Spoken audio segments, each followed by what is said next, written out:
महिलाओं में बहुत ही कॉमन प्रॉब्लम है पेट में बार बार दर्द होना।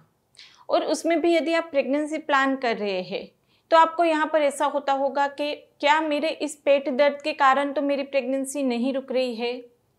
तो पेट दर्द के कारण कौन कौन से हो सकते हैं, क्यों आपको पेट दर्द हो रहा है, वो पहले तो ढूंढना पड़ेगा। और पेट दर्द का जो कारण होता है उसकी स्पेसिफिक ट्रीटमेंट आप करेंगे तो वहाँ पर आपको पेट दर्द ठीक हो सकता है। और जी हाँ, पेट दर्द के बहुत ही वहाँ पे गंभीर परिणाम भी हो सकते हैं। कुछ ऐसे वहाँ पे डिजीज है, यदि आपके अंदर वो है तो यदि आप साथ में प्रेगनेंसी प्लान कर रहे हैं तो प्रेगनेंसी रुकने में भी दिक्कत आ सकती है। तो पेट दर्द को आपको हल्के में नहीं लेना है। पेट दर्द का कारण ढूंढना है, उसकी स्पेसिफिक ट्रीटमेंट आप करेंगे तो आपको वहाँ पे प्रेगनेंसी रुकने में भी कोई दिक्कत नहीं आएगी। तो यहाँ पर हम उस कारण का भी चर्चा करने वाले हैं और उसके उपाय भी बताने वाले हैं, तो आखिरी तक जुड़े रहिएगा। वीडियो अच्छा लगे तो उसको लाइक एंड शेयर कर दीजिएगा। अभी तक सब्सक्राइब नहीं किया चैनल को तो कर लीजिए, आपके लिए ऐसे नए नए वीडियोस यहाँ पे मिलते रहेंगे। तो चलिए शुरू करते हैं। महिलाओं में पेट दर्द के कारण क्या होते हैं और उसका इलाज क्या हो सकता है। सबसे पहले तो बात कर लेते हैं जो बहुत ही कॉमन रीज़न है, यानी कि 30 to 40% केसेस में ये रीज़न हो सकता है यदि आपको पेट में दर्द हो रहा है तो, और वो है एंडोमेट्रियोसिस। एंडोमेट्रियोसिस यानी कि आपकी एंडोमेट्रियम लाइनिंग जो यूट्रस में रहती है, बच्चेदानी में रहता है, जहाँ पर बच्चा आके चिपकता है, वो एंडोमेट्रियम लाइनिंग की ग्रोथ यूट्रस के बाहरी भाग में हो जाता है। फिर वो फेलोपियन ट्यूब में होता है, ओवरी में होता है, पेल्विक एरिया में होता है। तो एंडोमेट्रियोसिस जो होता है उसके चलते आपके पेट में दर्द हो सकता है। यदि वो फेलोपियन ट्यूब में पहुंच जाता है तो आपकी नली भी वो बंद कर सकते हैं, जिसके चलते आपकी प्रेगनेंसी नहीं रुकेगी।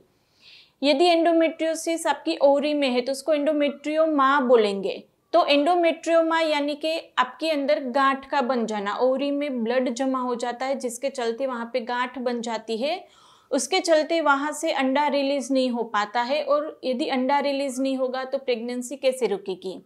हाँ, यदि आप वहाँ पे ट्रीटमेंट लेते हैं सिस्ट को ठीक करने की तो वो हार्मोन बैलेंस होके वहाँ पे अंडे बनने की प्रोसेस हम चालू कर सकते हैं, यानी कि साइड बाय साइड ट्रीटमेंट चल सकती है। आपकी सिस्ट की भी ट्रीटमेंट चलेगी, उसी महीने आप प्रेगनेंसी भी प्लान कर सकते हैं। ये बात यदि आप होम्योपैथिक दवाई लेते हैं तो लागू पड़ती है। यदि आप एलोपैथी में जाएंगे तो आपको ऐसी दवाई देंगे जिससे आपका ओव्यूलेशन ही बंद हो जाएगा, यानी कि उसी पिल्स देंगे, तो उसके बाद वहाँ पर आपकी प्रेगनेंसी नहीं रुक पाएगी। और जनरली 80 to 90% केसेस में आपको उसकी सर्जरी के लिए बोलेंगे, जो बिल्कुल आवश्यक नहीं है, क्योंकि आज आप सर्जरी कराएंगे दूसरे ही महीने उतनी या उससे भी बड़ी साइज की सिस्ट वापस आ सकती है। तो एंडोमेट्रियोमा, एंडोमेट्रियोसिस के चलते आपके पेट में दर्द बना रह सकता है और आपकी प्रेगनेंसी प्लान कर रहे हैं तो प्रेगनेंसी रुकने में भी दिक्कत हो सकती है। दूसरा ऐसा ही रीजन है एडिनोमायोसिस। एडिनोमायोसिस यानी कि आपकी जो एंडोमेट्रियम लाइनिंग है वो अंदर यूट्राइन मसल्स जो होते हैं उसके अंदर पेनिट्रेट कर जाती है, उसके अंदर ग्रो कर जाती है, और उसके चलते आपको वहाँ पे प्रेगनेंसी रुकने में भी दिक्कत आएगी और पेट में भारीपन रहेगा, पेट में दर्द बना रहेगा। उसकी भी होम्योपैथिक मेडिसिन आप ले सकते हैं जिससे आपकी लाइनिंग पहले जैसी थी वैसी नॉर्मल हो जाएगी और उसके बाद इम्प्लांटेशन में भी कोई दिक्कत नहीं आएगी। तो एडिनोमायोसिस के साथ भी आप प्रेगनेंसी प्लान कर सकते हैं। तीसरा सिम्टम है वहाँ पे फाइब्रोड का होना। फाइब्रोड यानी कि बच्चेदानी में गांठ का होना। यदि फाइब्रोड बड़े साइज का है तो वहाँ पर आपको दर्द करेगा। यदि आपकी बॉडी फैट कम है, यानी कि एब्डोमिनल फैट कम है, तो आप उसको अपने हाथ से ऊपर से भी कभी कभी तो पाल्पेट कर सकते हैं, उतनी बड़ी साइज का भी होता है फाइब्रोड। तो यदि फाइब्रोड की साइज बड़ी है या फिर मल्टीपल फाइब्रोड है, आपको छोटे छोटे बहुत सारे फाइब्रोड है, तो उसके चलते आपको पेट में दर्द बना रह सकता है। एक और रीजन है पीआईडी यानी कि पेल्विक इन्फ्लेमेटरी डिजीज, यानी कि आपका जो नीचे का पोर्शन रहता है, पेड़ू का भाग हम बोलते हैं, वहां पर इन्फेक्शन हो गया है। ये इन्फेक्शन कैसे हो सकता है, यदि आपको बार बार यूरिन इन्फेक्शन हो सकता है तो यूरिन इन्फेक्शन ऊपर जाके आपका पीआईडी कर सकता है। यदि बार बार वजाइनल इन्फेक्शन हो जाता है तो वो भी ऊपर तक जाके आपको पीआईडी कर सकता है। तो आपको पीआईडी यदि होगी तो वहां पे भारीपन रहेगा, पेड़ू में दुखता रहेगा आपको, और वो दर्द पूरा महीना रहेगा।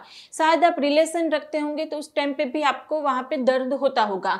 तो पीआईडी के चलते भी वहां पे दर्द भी बना रहेगा और साथ में आपको प्रेगनेंसी प्लान करे तो उसमें भी दिक्कत आ सकती है। तो पीआईडी के लिए भी आप होम्योपैथिक मेडिसिन ले सकते हैं। दूसरा कॉमन रीजन है एडेशंस।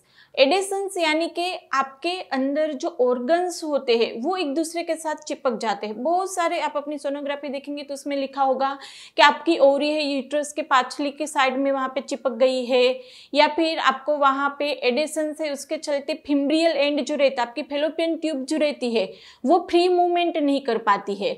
बहुत सारे केसेस में ऐसा देखा है कि वहां पे आपकी नली भी खुली है, बाकी सारे रिपोर्ट से, लेकिन फिर भी प्रेगनेंसी क्यों नहीं रुक रही है। तो यहाँ पर आपको आईवीएफ बोलेंगे कि शायद अंडा कैच नहीं कर पा रही है आपकी फेलोपियन ट्यूब, उसके चलते आपकी प्रेगनेंसी नहीं रुक रही है। तो वो अंडा कैच क्यों नहीं कर पाती आपकी फेलोपियन ट्यूब? क्योंकि आपकी फेलोपियन ट्यूब में एडेशंस है। यदि वहां पे एडेशंस होंगे तो उसकी फ्री मूवमेंट नहीं होगी, तो वहां पे आपकी प्रेगनेंसी रुकने में भी दिक्कत आएगी। एक्टोपिक प्रेगनेंसी के चांस भी बढ़ जाएंगे यदि आपको एडेशंस है तो। और यदि वहां पे एडेशंस होंगे पेट में तो पेट में दर्द बना रह सकता है। अब एडेशंस क्यों होते हैं तो मैंने आगे बताया था। वैसे यदि आपको बार बार इन्फेक्शन हो जाता है, पीआईडी के चलते, इन्फेक्शन के चलते आपके अंदर एडेशंस बन जाते हैं, या फिर आपने पास्ट में कोई सर्जरी कराई थी, एब्डोमिनल सर्जरी, उसके चलते वहां पे एडेशंस बन जाते हैं। तो एडेशंस यदि होता है तो उसके लिए आपको ऐसा बोलेंगे लेप्रोस्कोपी करा लो जिससे एडेशंस हम ठीक कर पाए। तो आपको वहां पर भी होम्योपैथिक मेडिसिन हेल्प करेगी। एडेशंस होंगे कितने भी, डेंस एडेशंस होते हैं तो वो भी होम्योपैथिक मेडिसिन से ठीक हो जाते हैं, तो सर्जरी की जरूरत नहीं है। दूसरा वहां पर रहता है कॉमन रीजन, आपको यदि रिनल स्टोन है या गोल्ड स्टोन है तो भी आपके पेट में दर्द बना रहेगा। रिनल स्टोन यानी कि आपकी किडनी में वहां पे स्टोन होना, गोल्ड स्टोन यानी कि आपकी पित्त की जो थैली होती है वहां पे स्टोन होना। तो यदि रिनल स्टोन या गोल्ड स्टोन है तो भी आपको पेट में दर्द हो सकता है। एक और बहुत ही कॉमन रीजन है, यदि आपको कॉन्स्टिपेशन रहता है, गैस एसिडिटी रहती है या इंडाइजेशन रहता है तो भी आपके पेट में दर्द हो सकता है। तो यहाँ पर ये रीजन हमें कैसे पता चलेगा, यानी कि क्या चीज ऐसी पेट में जिसके चलते हमें यहाँ पे दर्द बना रहता है और प्रेगनेंसी रुकने में दिक्कत आ रही है, तो वो आप कैसे जान पाएंगे? सिंपल है, आप एक अल्ट्रासाउंड करा लीजिए। अल्ट्रासाउंड में वहां पे दिख जाएगा, मैंने आगे जितने भी रीजन बताए, सिंपल एक अल्ट्रासाउंड कराने से आपको पता चल जाएगा।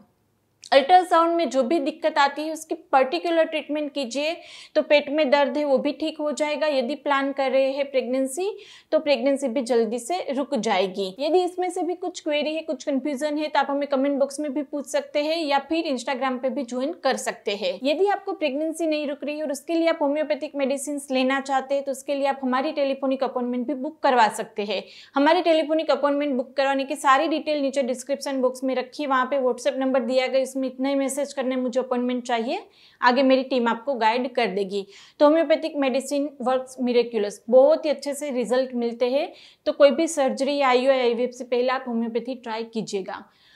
वीडियो अच्छा लगे तो इसको लाइक एंड शेयर कर दीजिए। अभी तक शेयर नहीं किया तो कर दीजिए, लाइक नहीं किया तो कर लीजिए, और सब्सक्राइब नहीं किया चैनल को तो कर दीजिए, आपके लिए बिल्कुल ही फ्री है। तो फिर ऐसे ही नए वीडियोस के साथ जल्दी से मिलेंगे, तब तक के लिए stay healthy, stay happy, bye.